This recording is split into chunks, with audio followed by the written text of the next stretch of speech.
It was intended to be the single flight that validated an entire architectural shift, a stronger booster, a smarter vehicle, and the first operational test of a cleaner, higher-performing engine design. The paradox arrived sharp and simple when the system added reliability on paper, integrating new avionics, a tougher flight computer, more power margin, and the Raptor 3 engine, yet collapsed at the one point where reliability is non-negotiable, deep within the aft structure where hot gas, fuel, and metal occupy minimal volume. While the booster flawlessly executed a precision catch that appeared routine, the upper stage failed minutes later because a single localized hardware problem in a clustered engine bay found a specific unclosed path through heat and vibration. Physics issued its verdict with indifference, and the prediction gap became the subject of analysis. How a test designed to reduce technical risk instead exposed the exact seam where complexity hides its most expensive errors. The channel's mission is to expose the causal architecture of aerospace failure, restoring faith in logic, discipline, and the fundamental laws that govern high-energy systems.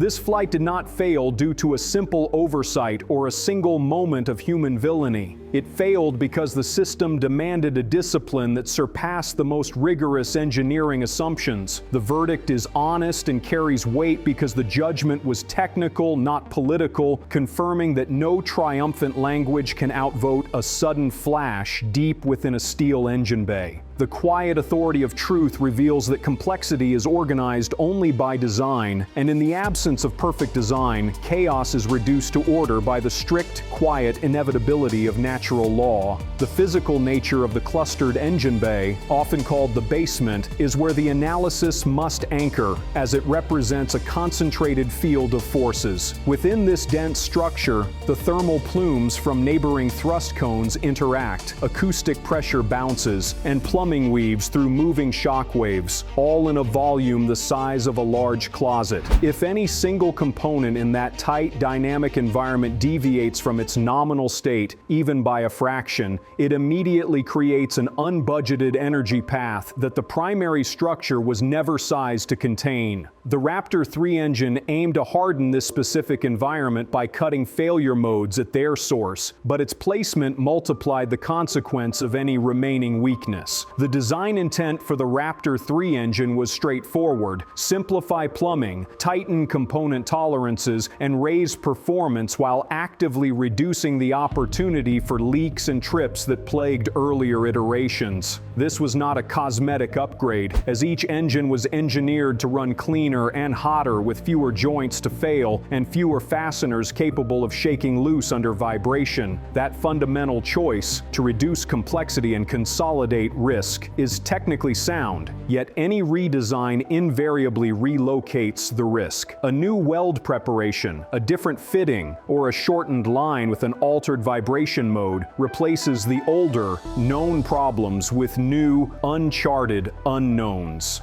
The consequence of clustered engines is that error is never isolated. It is always searching for the next victim, making isolation a primary engineering challenge. If an igniter misbehaves, a component ruptures, or a seal lifts under load, superhot gas has immediate pathways into neighboring engine bells, into shielding sized for a different flow, or directly onto the structure behind insulation. A small jet of flame can damage a sensor harness or cable bundle, corrupting data faster than the avionics can vote on the truth. That corrupted data can then trigger a wrong decision, a throttle instability, a shutdown that shifts the load, or a steering correction that exacerbates the plume interaction, driving the systemic failure faster than human or software intervention can respond. The deep consequence of this failure is architectural, shifting the emphasis of the entire testing program away from pure performance and toward containment. The real audit is whether an engine that fails ugly can do so within the dense bay without burning the neighbors or blinding the ship's control systems. This mandate changes the priority list. Engine bay shielding becomes primary structural design. Cable trays gain the scrutiny once reserved for oxygen lines, and harness routing elevates to a flight-critical discipline.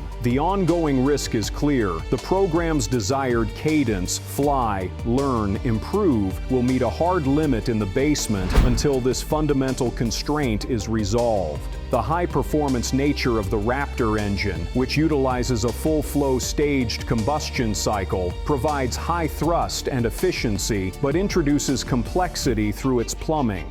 Both propellants, liquid oxygen and liquid methane, are split into separate pre-burners, one oxygen-rich, one fuel-rich, with each stream driving its own turbopump before mixing at extreme pressure in the main chamber. The advantage is a higher chamber pressure and better performance. The engineering penalty is a dense, high-energy environment containing two turbopumps, multiple hot gas lines, seals, and sensors that must all tolerate severe vibration. The lines leaving the pre-burners carry energetic gases that will spontaneously ignite if they find a path to mix outside the main chamber, a potential that the engine bay is engineered to isolate with purges and seals. Reliability in this high-energy context is not a guarantee or a shield. It is defined as the narrowing of a probability distribution around the precise design intent. When new hardware is introduced, the human component must match new confidence with a proportional level of paranoia. The organization did not forget how to engineer. It exposed the exact corner of the envelope where new logic and tougher engines meet the old truth that high pressure and heat magnify small mistakes. The moral gravity of the outcome is found in the simple recognition that if a team treats reliability improvements as a blanket, they risk sleeping next to a candle, ignoring the invitation to find new edges where the system remains vulnerable. The decision to increase the upper stage's propellant capacity by approximately 25% was intended to extend mission time and expand the entry envelope, yet this decision introduced new constraints for the structure. A heavier vehicle alters the mass distribution, shifting bending modes and requiring different pressurization cycles during the ascent phase. This extended propellant load translates directly into longer thermal exposure during the ascent, changing the intersections between the vehicle's materials and the temperature profile that engineering must validate. Furthermore, the simplified, reshaped nose flaps, designed to reduce moving parts and manage heat more evenly, asked the supporting structure to accept a fresh pattern of thermal stress during the intended re-entry. The booster's catch on the launch tower stands as the antithesis to the ship's failure, serving as the quiet, uncompromising center of the mission's technical judgment. This complex maneuver demanded unforgiving mathematics, timing to tenths of a second, lateral position held to decimeters, and load paths planned, so the steel arms absorb impact while the stage remains strictly within its elastic limits. The successful, repeated demonstration of this retrieval system proved that a complex vertical stage could be turned into a reusable module captured by controlled guidance rather than by the ocean, when sensors, software, and structure communicate in a unified language. This mastery of control on one half of the system sharply contrasts the failure that occurred minutes later, creating two divergent pathways on the same flight timeline. The tension of a near miss is quantified not in minutes of margin, but in seconds and centimeters of distance, defining the window between a recoverable fault and catastrophic collapse. If the basement event had remained localized, if a shield held or a line did not unzip, the ship could have maintained thrust vectoring authority and flown to a controlled termination, or even the planned re-entry test. Telemetry indicates that a single engine can be commanded to shut down in a fraction of a second, yet a flame impinging on a cable harness for just 1 second can end all vector control 10 seconds later, when the data needed most becomes useless noise. This tight temporal limit proves that performance can only save a vehicle if the nervous system, the sensors and harness in the basement, remains intact long enough to apply the remaining performance margin. The lessons from the loss convert directly into a precise set of redesigns that establish the future vector of the program. If the program returns to the pad and the basement has gained thicker fire brakes, rerouted harnesses, and more robust shields, this will be a direct engineering reply to the flight data. If the engine cluster's ignition sequence includes more aggressive health checks, that represents a procedural reply to the discovery of the single weak joint. Most critically, if the flight software is revised to treat any engine bay sensor loss as a trigger for immediate local purge and hard isolation, rather than a generic fault, it signifies the technical maturity to fly,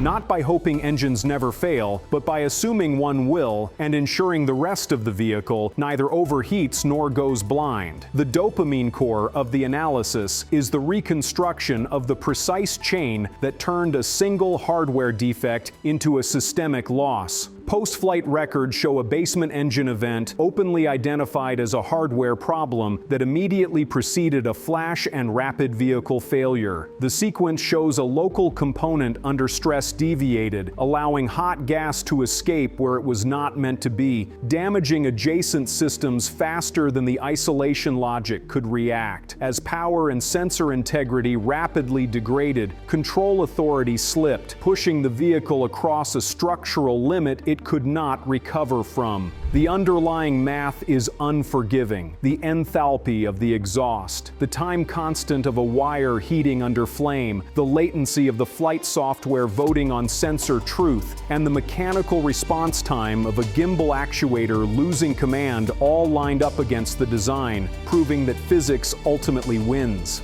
The quiet power of the outcome is that it reinforced discipline over drama, providing engineers with a precise list of actions to convert performance into reliability. The same team that built the triumphant booster catch must now perform the surgical, unglamorous work of isolating basement failures, hardening routing, and validating that the Raptor 3 not only runs better but fails safer. The moral lesson is not complicated. No setback narrative can erase the fact of the tower catch, and no triumphant language can outweigh a flash in the engine bay. Both facts sit side by side, demanding a response carved into metal. The initiation of the failure sequence likely began with vibration, which spikes severely during ignition and throttle transients, flexing brackets and chewing at insulation that might otherwise hold firm. A clamp or fitting that is perfectly fine at 95% of its duty cycle can slip at 100%, allowing a micro gap to grow. This gap permits oxygen-rich pre-burner gas, which is at high pressure and temperature, to bleed in a thin sheet, where it may encounter fuel-rich gas that exists non-zero in the tightly packed bay. The necessary spark can come from a thermal source, a panel reaching ignition temperature, or an electrical arc from a chafed connector co-located with conductive soot, causing the mixture to flash. This local pressure wave shears sensor lines, corrupts the control data, and ultimately causes the thrust puck, struts, and other structure that ties the engine to the ship to see asymmetric forces beyond their load allocation,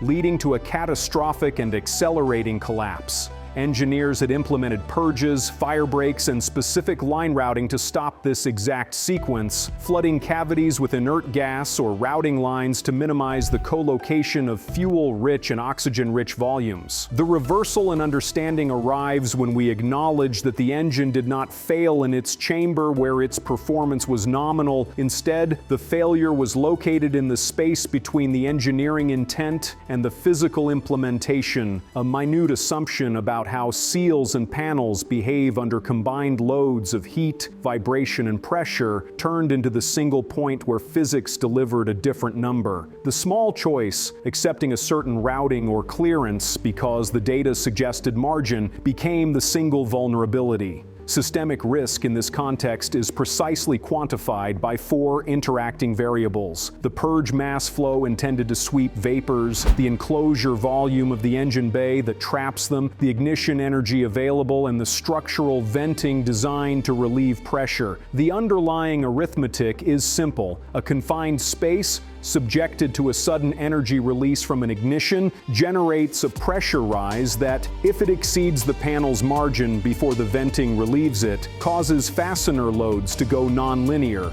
If the purge rate had been 5% higher, no ignitable mixture might have existed. If the confinement had been less, the same flash would have been a non-event. Systems failures are not additive. They are the destructive product of these intersecting variables. The loss of the vehicle prematurely terminated the mission plan, but embedded recorders and ground assets captured microsecond traces of the failure sequence, detailing the flash, the pressure transient, the attitude deviation, and the load spike. However, a layer of controlled uncertainty remains, and it is intentional because there will always be a variable that was misread or a tolerance that was stacked the wrong way. The discipline is not to guess which one it will be, but to make the system less sensitive when the assumption is wrong. The open question remains how to certify containment inside a clustered bay where physical access is hard, heat is ubiquitous, and redundancy can fight itself if sensors turn traitor under thermal assault. The Raptor engine's operational constraints demand continuous negotiation between design and physical reality, with chamber pressures pushing into the high hundreds of bar and turbopump power measured in tens of megawatts. The upper stage's vacuum nozzles are wider, and their skirts occupy more volume, pushing the thermal boundary layers into zones where engineers want to maintain cold material properties. The hot staging event, where the upper stage engines ignite before full separation, channels the exhaust plume through the inner stage, creating high thermal loads on the bay and introducing rapid structural transients. Every throttle movement and gimbal action shifts the energy and stress environment. The entire structure hums, and the acoustic field attempts to weld new load paths through the vehicle.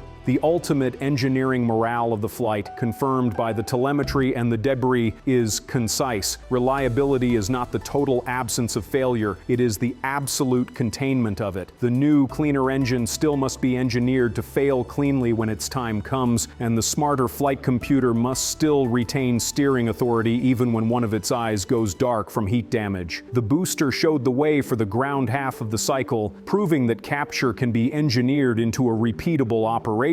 But the ship's failure demonstrated that until the basement is tamed, re-entry tests remain scheduled by optimism and canceled by reality. The engine bays are subjected to intense operational context, including the wash of hot staging plumes, the vacuum chill that takes metals through extreme gradients, and the sustained vibration from multiple gimbal steps. The best time for the small leaks to grow is specifically when materials cross temperatures rapidly, when coatings crack, seals change durometer, or joints breathe under thermal stress. The tiny assumption about how materials behave at these fast thermal transitions can live unnoticed through bench tests, only to surface on the single night when every part must perform with perfect average fidelity. The required response is not found in a generic promise, but in a procedural audit that leads to 1,000 small, conservative choices. This includes tightening sensor thresholds, redesigning valve seats, adding insulation to vulnerable lines, and revising the control gains so the ship can tolerate an engine-out transient without exceeding attitude limits. A rocket that flies again is not a slogan, it is an accounting identity enforced by pressure gauges, thermocouples, and structural load cells. The lesson is precise. Reliability upgrades are not symbols, they are drawings and procedures that show power made the soft spots visible. The gulf between the booster's success and the ship's collapse is the engine bay, and that failure defines the rate limiter for the entire reusability program. The ultimate systemic consequence is that the planned rhythm of reuse, land the ship, catch the booster, inspect, refuel, fly, cannot tolerate a basement that occasionally burns through a harness or blinds a control system.